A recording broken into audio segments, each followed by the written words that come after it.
dito sa Lanusa Sanctuary. So open nga pala sila dito at around 8 AM medyo napaaga din tayo dito kaya lumipat din kami sa venue na pupuntahan namin at may nakita kami destinasyon na may falls daw dito at yun na nga din yung gala natin ay napaaga kaya palpak na naman tayo dito kaya bumiyahe na naman tayo pabalik patungong Lanusa Boulevard at dito natin makapture yung beach na nasa Tabuk. At yun na nga, naabutan tayo almost 6:45 at napag-isipan natin na mamahaw na lang muna dito sa Agsam kasi may pupuntahan tayo lugar at ito yung tinatawag na silop. And before that ay kakain muna tayo dito. Kaon na lang ka. Tining.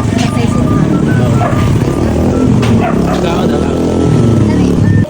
Pwede rin po mga isa pa.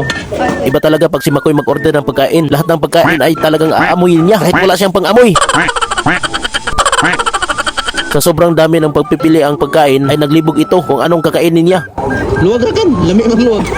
Yung pagkain ba o ang nagluto o ang nag-serve pa ay impas na tayo dyan. Ito na talaga yung pinakamalupit. Siya yung kakain pero ako yung pinagdesisyon kung pwede na ba daw ito para sa kanyang kainin.